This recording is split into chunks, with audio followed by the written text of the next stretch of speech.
Hey guys, Malith here, coming at you from the Ferlina server, North America.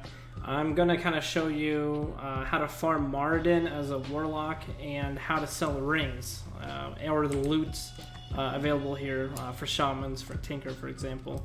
So, I've already ran this guy a few times and the ring didn't drop yet, and I'm on my alt account right now, resetting the dungeon when we need to. So just picture and just remember where I'm going. So this is where this guy's going to stand right here.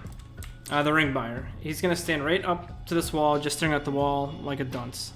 Only because it's safe right there. So, you know, level 45s or 50s, they can come here, get the ring, pay for it, and he'll sit in front of the wall and he'll be in line of sight for the boss. You know, if they're on the quest for the Thrash Blade for rogues, or, you know, Tinker that are low levels. If they're level 60, if they want to come with you, that's fine. If they want to stay back there, that's also fine. It takes the same amount of time because you can only do 5 dungeons per instant lockout.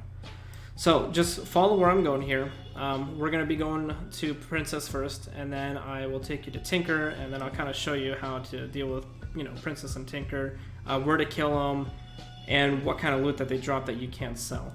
It is very good money. Right now I'm selling the rings for 25 gold per ring. I do work with the prices. You know, only because sometimes low levels, they don't have that much gold that they're trying to save. And they're, you know, so sometimes I'll do for 10 or 15 because my idea of it is it's better than nothing, because sometimes you won't have any rings to sell. And farming Marden by itself, it yields about, I'd say about 40 to 60 to 70 gold per hour, depending on what kind of drops you get. So, like I said, I ran this guy a few times, and these are some of the drops that I get, worth, you know, 4 gold, 48 silver, 3 gold, 2 gold, 3 gold, and it adds up. And like I said, as you can see, I do have my epic mounts sitting here at 1200 gold after I sell everything. This guy already paid me. I would recommend doing cash up front or half and half. There is times where I have been scammed.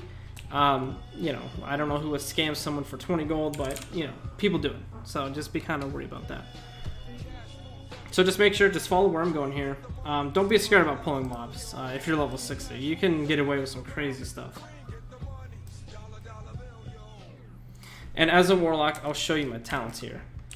I am actually here as Shadow Mastery and Ruin spec. You can also do it as Ruin Sacrifice. You can do it pure Demonology, Shadow Mastery.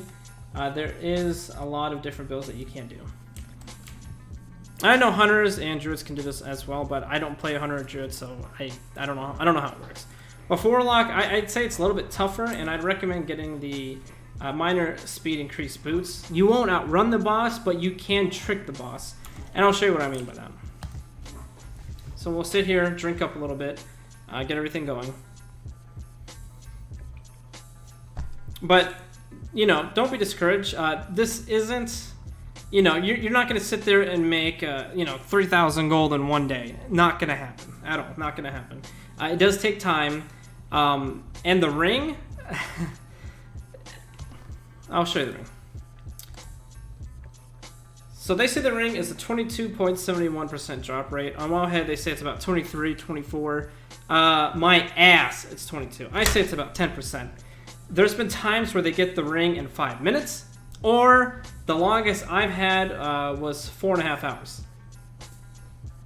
It's just chance. And it sucks. She does also have a chance of dropping this Blade of Eternal Darkness. I won't talk about it, but you can look at it. I do have it. I did kill this boss over 300 times. And... Okay, so I want to set my pet in. This is the way you want the boss to go. At least for me, that's how I prefer it. So you're going to start off with a Shadow Bolt, Immolation, Siphon Life, Agony, Corruption. Just get all your dots on her and just start moving, because she does move quicker than you. And she will throw boulders like this. It will stun you sometimes depending on how close you are. Other times, you know, you'll outrange it or miss it. So once she starts getting closer to you, this is where you send your Void Walker in real quick. Send him in, and then put him on passive. Send him in. And put him on passive. And she'll cast Dustfield. She'll sit there and just do like this AoE around her that, you know, for like 6-7 seconds. It gives you enough time to re-dot her and start moving way ahead of her. And whenever the boss gets closer, you just put your pet closer to her and then recall him. Because you don't want the pet to die. At all. So. You can do this with an imp, but it is very sketchy. There are other methods where you can get her trapped on a rock, but I don't know. I mean, that seems kind of scummy. At least to me. Or abusing mechanics. At least this, I mean, you're kind of, outsmarting it a little bit by using a melee pet. Maybe I should cast that again. If you're feeling greedy, throw 2 Shadow Bolts in there. I don't recommend the greed. It never works, but why not? So my pet might die. So the nice thing about these bosses or mobs too that you notice, the lower the health they are, the slower they move. And eventually she'll move really slow and you can just outrun her all day. Pet or no pet. And if you remember where the ring buyer was at, you want the boss to die on this side. I cannot stress that enough. Make sure the boss dies on this side. Because if you kill her on the other side, they won't be in range for the loot.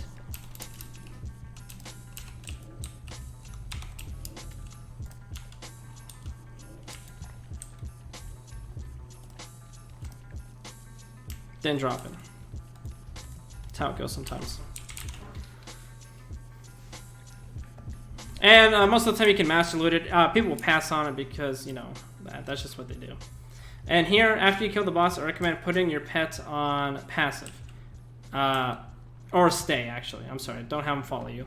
And outrange them because you'll get a soul shard back. If you just right-click dismiss, you don't get anything back at all, and you want your soul shard back. Just because, it's like a guaranteed you can use it again. And the reason here you're going to kill Tinker instead of just resetting and just killing Princess over and over and over, that'd be nice, but there's an instance lock. So you can only do 5 instances within 1 hour. And at least doing this, you get more loot to vendor, and you get a little bit, you waste some time. I mean, that's what it is. You do waste time.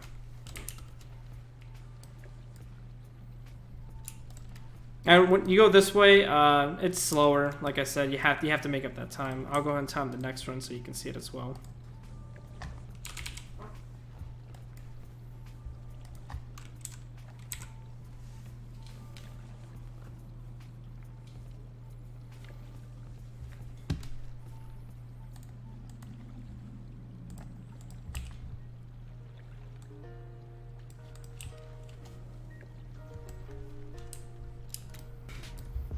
And the reason why I'm making this guide too, a major thing, is I see a lot of other guides, and I notice they're on private servers or they're older content or they're decked out with top tier gear. Keep note, this is phase 1, by the way, phase 1. Like this is like what, 4 or 5 weeks after phase 1. If you're watching this as an older video, the gear that I am rocking, I don't have much health or mana. Only because I'm rocking with pure shadow spell damage for my raiding gear. I would recommend to do this in a PvP spec.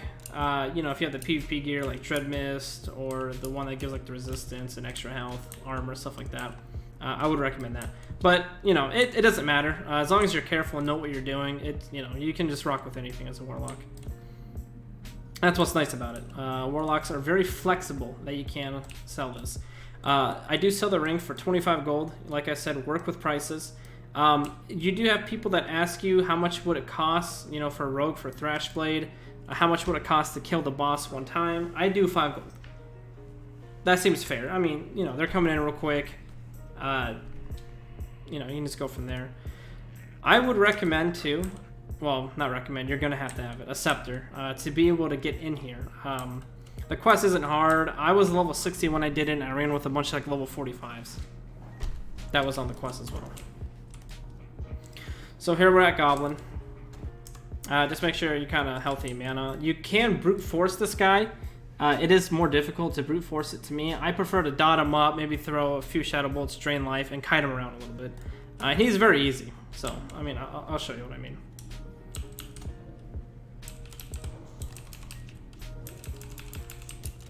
So make sure you keep watch of ads too. The ads here aren't too bad, but you know, sometimes they do sneak up on you. And dying in here is not good. So this mechanic right here, this Goblin, Dragon Breath, he'll just sit here and you can outrange it, and he'll just sit here for like 5 or 6 seconds. I recommend getting your dots back up. Anything you have to throw at him, and then start kiting him around.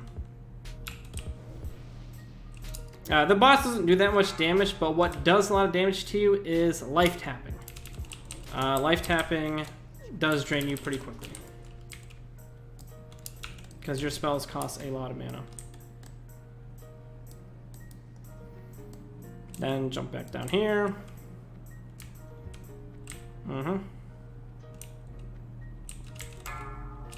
Oh, there you go. Look, he's casted it. Get in there. Redot the shit out of him. Easy, easy. Then come back here and can line of sight him.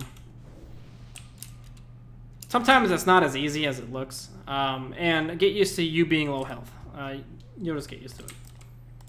So the guy didn't get his ring. He didn't get anything he needed. So I'll have him log out. And you will log out, and this is a reset bug glitch. I don't know what the fuck it is. If 2 people log out that's in the dungeon, or whoever's in the dungeon, if you log out, and if you have somebody that's not in the dungeon, they can reset it for you, and it ports you back at the instance. This is a lot easier than flying all the way back from fucking org or whatever, walking all the way back here, using the scepter again. It sucks. Reset it. Reset's good. Get back in. Rinse, repeat. And I'll show you that spot here again. This guy already knows.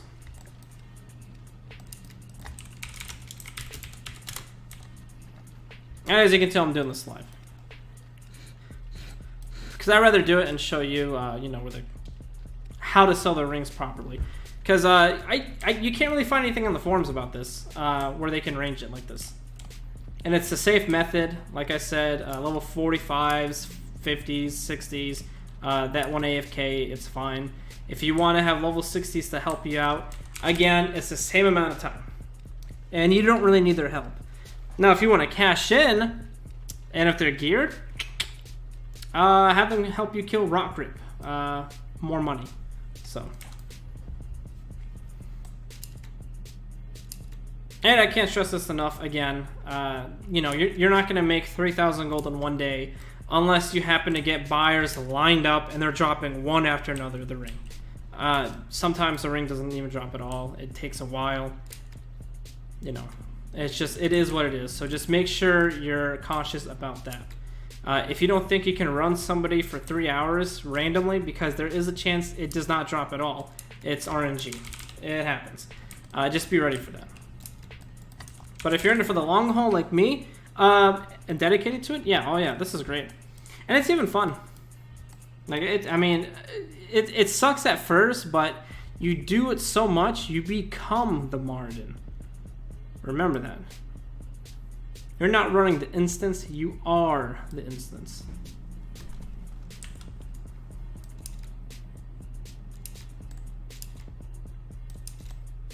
This is the one, yeah, I feel it. I feel it in my bones. Again, rinse, repeat.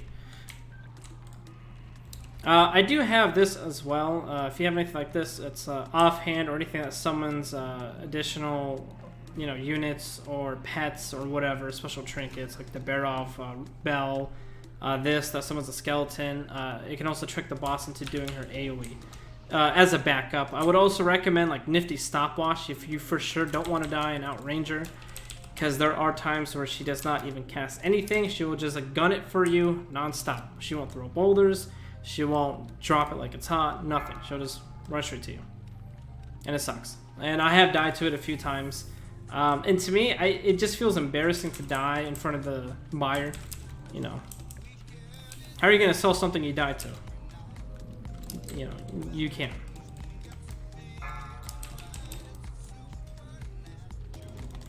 Alright, now she's dropping it. Make sure you redot it. I'm being greedy. Oh, never mind. I can't be greedy. I don't have any mana. Life tap. get a death coil run. Oh, and she does fear. Just be careful about that. If she fears your pet and she didn't drop it, you might be in trouble.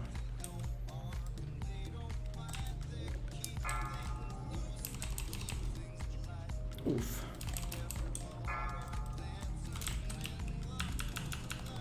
Come on, pet.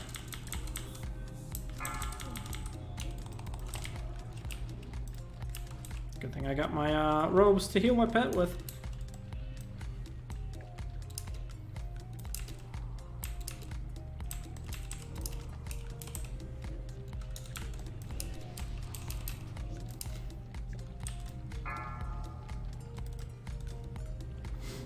And again, lower the health she is, the slower she moves, and you will eventually outrange her.